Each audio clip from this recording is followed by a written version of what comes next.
You're on. Okay. Procol Harum and the Ghosts of a Whiter Shade of Pale. Published by Omnibus Press and written by me, Henry Scott-Irvine. Why did I want to write about Procol Harum? Well, I've listened to their music all my life. Oddly, as a teenager, I wasn't allowed to go and see David Bowie because his fans were Clockwork Orange gangs and were maybe a bit threatening and malevolent, whereas Procol Harum were deemed to be serious music by my parents, so I was allowed to go and see them at the tender age of 14 at Edinburgh's Usher Hall. The Usher Hall is kind of like the Albert Hall, but slightly smaller. I remember they did an encore of the song Homburg, and they didn't play A Whiter Shade of Pale. And whilst they were singing Homburg, I heard a familiar chuckle from behind me. And as Gary Brooker sang the line, "You better take off your Homburg because your overcoat is too long," that was the line that cued the chuckle, and I suddenly thought, oh no, and I turned round.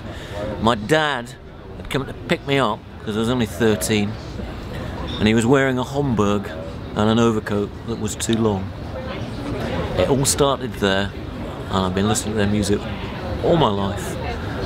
I've known the band and I've seen them all around the world. I saw them at the Fillmore West in 1995, shortly after they reformed in 1991, where they were supported by the Doors, no less.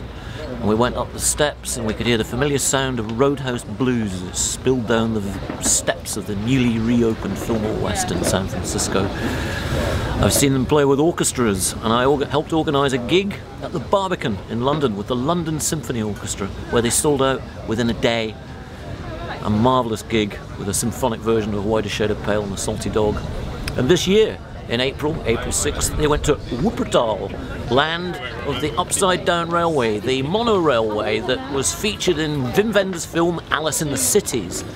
And there they played with the Wuppertal Symphony Orchestra and Choir for 2 nights, sold out in a 17th century venue. There are secrets in the UK, they shouldn't be. We're not very good at praising our own, so I'll praise them where others may not.